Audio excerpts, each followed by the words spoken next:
다시 한번 들어갈 건데 고체는 크게 두 가지 파트예요. 첫 번째가 교과서 28, 29에 나와 있는 고체의 분류고요. 두 번째 파트가 우리가 지난 시간에 용어 도입한 결정 구조, 안에 있는 단위세포의 구조에 대해서 설명하는 거예요. 고체는 일단 크게 비결정성과 결정성으로 나눠볼 수 있고, 결정성은 입자 사이의 배열이 불규칙한, 거리가 불규칙한 고체를 비결정성 고체라고 하고요. 결정성 고체는 입자 사이의 간격이 모두 다 규칙적인 애들이야.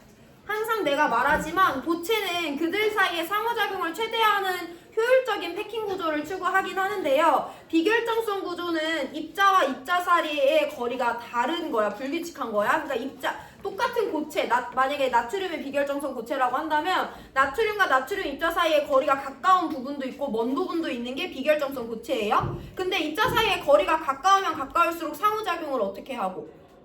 가까울수록 상호작용을 세게 하지. 멀수록 상호작용이 약하잖아. 그럼 하나의 덩어리 안에 상호작용이 센 거리가 가까운 애들도 있고 상호작용이 약한 거리가 먼 애들도 있어요. 그럼 내가 얘를 가열해서 녹일 건데 어디 상호작용이 더 약하니까?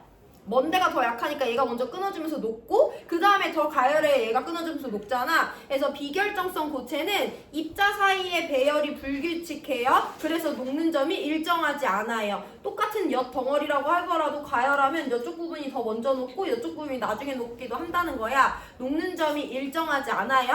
한 가지 더. 비결정성 고체의 예시는 고무, 유리, 엿이 있다라는 거 알고 계시면 되고, 결정성 고체는 입자 사이의 배열이 규칙적인데요. 걔네들을 구성하는 결합의 종류에 따라 네 가지로 달라져요. 양이온과 음이온 사이의 정전기적 인력에 의해 규칙적으로 배열된 고체를 이온 결정, 금속 양이온과 자유전자 사이의 정전기적 인력에 의해 규칙적으로 배열된 고체를 금속 결정, 그리고 원자와 원자 사이의 공유 결합에 의해 만들어진 그 결정을 원자 결정이라고 하고요. 분자와 분자 사이의 상호작용에 의해 규칙적으로 배열되어 있는 결정성 고체를 분자 결정이라고 합니다. 이 중에 이온 결정은 이온 결합을, 금속 결정은 금속 결합을, 공유 결정 또는 원자 결정은 공유 결합을 끊어줘야 녹일 수 있기 때문에 녹는 점이 높은데, 분자 결정만 유일하게 분자 사이의 상호작용을 끊어 화학 결합을 안 끊어줘도 돼서 녹는 점이 낮다라는 거 알고 계시면 되고, 추가적으로 공유 결정의 예시로 다이아몬드, 흑연, 석영 이렇게 세 가지가 있다라는 거 알고 계시면 됩니다.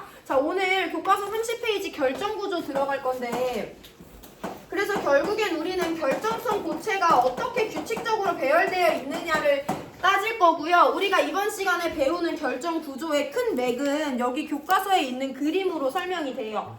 어쨌든 결정성 고체를 다룬다? 그럼 걔네들은 입자 사이의 배열이 매우 규칙적이기 때문에 특정 단위가 계속해서 반복된다라고 설명하면 돼. 그럼 우리가 어떻게 생긴 애가 반복되느냐에 따라서 그 고체의 구조가 무슨 구조다라고 설명해요. 그래서 반복되는 기본 단위가 되는 애를 우리 뭐라고 부르냐면 단위세포라고 해요.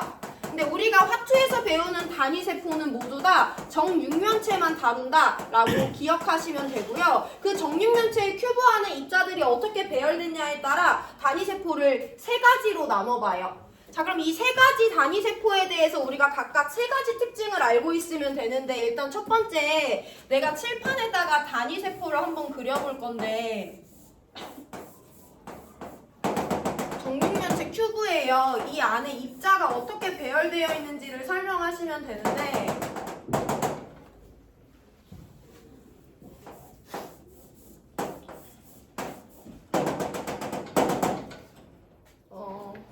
입자가 여기 정육면체의 꼭지점에 하나씩 있어.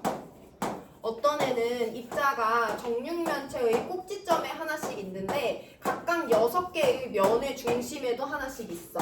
어떤 애는 입자가 정육면체의 꼭지점에 하나씩 있는데 그 정육면체의 정중앙에도 하나 있어요. 이런 세 가지 구조의 단위세포를 우리가 설명할 수 있어야 되는데, 자, 그럼 첫 번째, 정육면체의 꼭지점에 8개의 입자가 있고 이런 애들이 규칙적으로 반복되는 결정성 고체는 무슨 구조라고 부르냐면 단순 입방 구조다라고 설명할 수 있어야 되거든요. 그래서 일단은 너네가 문제에 이런 그림이 나왔을 때 직관적으로 꼭지점에만 있네, 얘 단순 입방 구조다라고 설명해야 돼. 그럼 이렇게 꼭지점에 8개가 있으면서도 면의 중심에도 하나씩 6개가 더 있어. 이런 구조는 무슨 구조라고 부른다고 했어?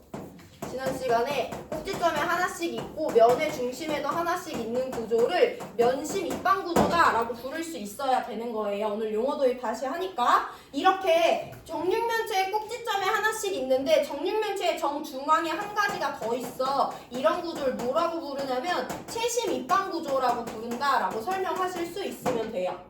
이건 기본이고, 자, 세 가지 살펴본다고 했는데 두 번째야. 자, 두 번째는 그럼 이렇게 생긴 단위세포가 반복되는데 이렇게 생긴 단위세포 안에는 입자가 몇 개 포함되어 있냐라고 물어볼 수 있어요. 교과서 그림을 참고하시면 되는데 여기 지금 꼭지점마다 입자가 하나씩 있거든? 근데 내가 지금 설명하고 싶은 건 내가 관심 있는 이 단위세포 안에 포함된 입자가 몇 개냐는 거야. 그럼 어떤 걸 구별해주면 되냐면 여기 있는 이 입자 봐봐 얘들아. 얘는 내가 지금 관심 있는 이 단위세포에도 포함되어 있지. 근데 얘는 또 어디에도 포함되어 있냐면 이렇게 생긴 단위세포가 반복된다며. 그럼 이 파란 색깔 원자 하나는 여기 노란색 단위세포에도 포함되어 있고 여기 흰색 단위세포에도 포함되어 있는 거죠. 근데 나는 이 흰색 단위세포 안에 원자가 몇 개 포함되어 있는지가 궁금한 거야.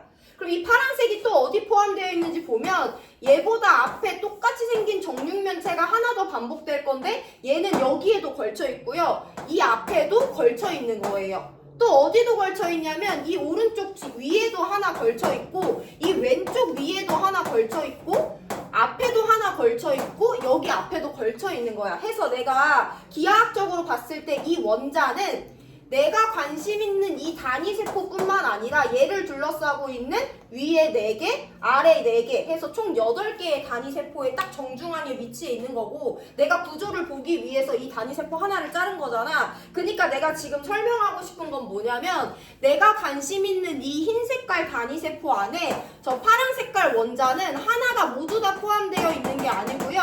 자신의 부피의 딱 8분의 1만큼만 포함되어 있는 거야. 그런 애들이 얘도 8분의 1, 얘도 8분의 1, 얘도 8분의 1, 얘도 8분의 1 여기 있는 애들이 모두 다 8분의 1씩 포함되거든요. 그럼 입자의 8분의 1만 내가 관심 있는 단위세포에 포함되어 있는데 얘랑 똑같은 상황 다 꼭지점에 있으니까 1개, 2개, 3개, 4개, 5, 6, 7, 8개가 모두 다 이 단위세포 안에는 8분의 1씩만 포함되어 있죠.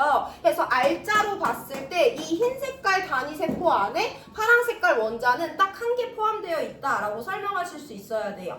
한번 받아들여 보시고 그럼 이거 먼저 볼게. 채심입방 구조야. 채심입방은요 어떤 구조를 채심입방 구조라고 하냐면 단위세포 안에 정육면체의 꼭지점에 입자가 하나씩 8개가 있어. 그리고 한가운데 하나가 더 있잖아. 그럼 여기 포함되어 있는 원자들도 볼 건데 아까처럼 이 꼭지점에 있는 애들은 자기 몸뚱아리의 몇 분의 1만 8분의 1만 내가 관심 있는 이 하얀 색깔 단위세포에 포함되어 있죠. 그럼 얘는 8분의 1만 포함된 애들이 꼭지점에 8개 있어. 그리고 또 얘는 어디에 하나 더 있어? 이 한가운데 하나 더 있잖아. 얘는 통째로 하나가 다 포함된 거지. 그럼 여기 1개가 더 있기 때문에 이 단위세포에는 입자가 2개만큼 R자로 포함되어 있다라고 설명하셔야 돼요. 그럼 한번 마지막으로 볼 건데 면심입방 구조야. 면심입방 구조는 일단 어디에? 꼭지점에 입자가 하나씩 총 8개가 있고 꼭지점에 있는 애들은 자기 몸뚱아리에 8분의 1만 포함된 거니까 일단 이만큼이 단위세포 안에 포함되어 있지. 그리고 또 어딨어? 여기 면에 하나 있잖아. 이 면은 이 단위세포 안에 자기 몸뚱아리에 몇 분의 몇이 들어있어. 딱 절반 들어있지. 얘가 하나 가질 거고 이 위에 있는 단위세포도 하나 가질 거 아니야. 얘도 그렇고 여기 면에 있는 애도 그렇고 여기 면, 앞에 면, 밑에 면, 뒤에 면에 있는 애들도 모두 다 자기 몸뚱아리의 2분의 1만 내가 관심 있는 단위세포에 들어있어요. 근데 그게 면마다 있으니까 6개의 면에 모두 다 있죠. 그래서 얘는 면심입방 구조 안에는 입자가 4개가 포함되어 있다라고 설명하실 수 있어야 돼요. 일단 여기까지가 기본 수준이다. 그림을 딱 봤을 때 얘 채심이에요. 얘 면심이에요. 얘 단순 입방 구조예요. 라고 설명하는 게 첫 번째고 두 번째 내가 관심 있는 단위세포 안에 그래서 입자가 R자로 몇 개가 포함되어 있는데 라고 설명하는 게 두 번째야. 자 마지막이 제일 어려운 건데 교과서 그림을 참고하셔야 되는데 세 번째는요. A와 R의 관계를 설명해야 돼. 여기는 조금 기하학적 개념이 들어가는데 A는 뭐냐면 단위세포 한 변의 길이야. 내가 지금 지금 다루는 세 개의 입방 구조는 모두 다 정육면체를 기준으로 한다고 했죠. 그래서 너비나 높이나 폭이 모두 다 같은 길이에요. 그리고 R은요, 저기 들어있는 원자의 반지름이야. 이 부분은 뭐 제가 교과서에 없기 때문에 시험 문제에 낸다고 말씀은 못 드리지만 어쨌든 고체에 대한 걸 배웠으면 대학교 가서 해야 될 수 있는 부분이기 때문에 한번 들을 수 있는 사람만 들어보세요. 자, 얘들아, 내가 지금 이 그림을 그렸는데 사실 고체가 어떤 특정한 결정 구조를 선택하는 건 주변 입자와 상호작용을 최대한 많이 할 수 있는 구조이기 때문에 그 구조를 선택하는 거야. 그러니까 이거는 내가 너네들이 이게 꼭지점에 있다는 걸 분명히 보여주기 위해서 이 입자들을 작게 그렸지만 교과서 보시면 사실 그 입자들은 단위세포 안에 이렇게 꽉 차 있어요. 이건 너네가 직관적으로 이해하기 쉬우라고 작게 그려놓은 거지, 입자들은 단위세포 안에 어떻게든 자기 몸을 꾸겨 넣어가지고 꽉 차 있는 상태야. 자, 그러면 단순입방부터 볼 건데 단순입방은 이렇게 그렸지만 사실 얘가 여기에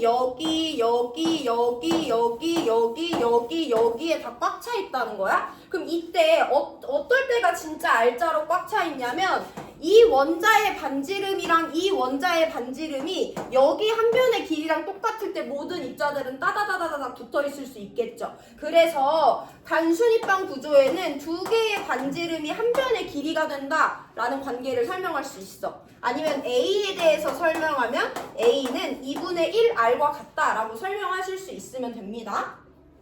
자, 그럼 면심입방 구조인데 면심입방 구조는 어떤 애냐면 만약에 얘들아 여기 꼭지점에 있는 애랑 여기 꼭지점에 있는 애가 만났어.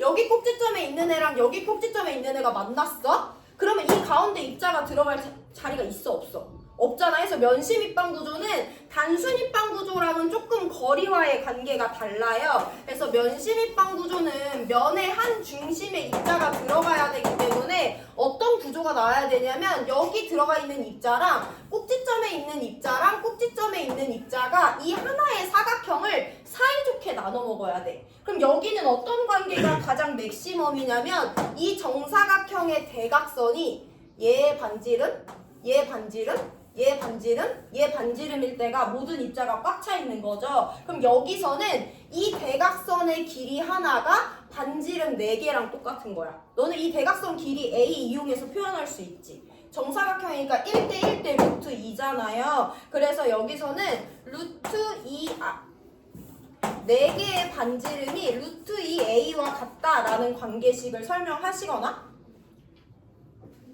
아니면 A는 2 루트 2R과 같다라는 관계식을 설명하실 수 있으면 됩니다. 그냥 이해되는 수준까지만 들어보세요. 교과서에 없는 거니까.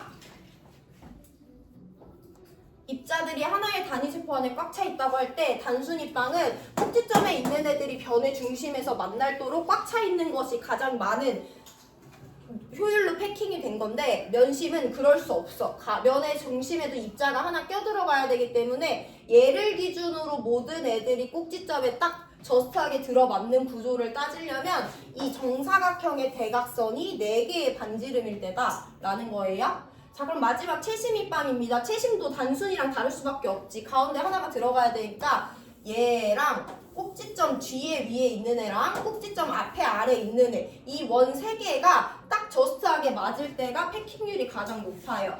그럼 여기는 조금 더 복잡하지? 뒤에 위에 있는 꼭지점과 아래 앞에 있는 꼭지점을 이으는 이 빗변의 길이가 4개의 반지름이어야 되는 거잖아. 이 빗변의 길이는 여기가 루트 2A고 여기가 A니까 여기는 루트 3A가 되겠죠. 그래서 루트 3A가 4R이 루트 3A와 같다라고 표현하거나 A는 3분의 4 루트 3R과 같다라고 표현하시는 방법이 있어요. 어쨌든 대학교 가면 이거에 더해서 더 어려운 구조들이 나오기 때문에 이 3가지는 완벽히 알고 가셔야 되는데 첫 번째, 그림을 보고 단순인지 면심인지 채심인지 우리 2점짜리 12번 문제로 연습했고요. 두 번째, 각각의 단위세포 안에 입자가 최대 몇 개가 들어있는지 단수는 8분의 1짜리 8개 1개, 면심은 8분의 1짜리 8개에 2분의 1짜리 6개에서 4개, 채심은 8분의 1짜리 8개에 가운데 1개짜리에서 총 2개가 들어있다. 1번, 2번은 다 설명하실 수 있어야 되고요. 마지막 3번은 수학적인 개념이 조금 들어가는데 정육면체니까 한 변의 길이랑 반지름의 관계를 이용해서 이 단위세포 안에 패킹률이 가장 높은 구조를 추구하게 되는데 그럴 때 한 변의 길이와 반지름의 관계를 수학적으로 설명할 수 있으면 되겠다라는 것까지가 우리 고체 문제 범위예요. 너네 여기 11번 안 풀었지? 2점짜리 36페이지 11번 풀고 우리 저기 농도로 넘어갈 거니까 나 이거 키는 동안 11번 풀고 있어라.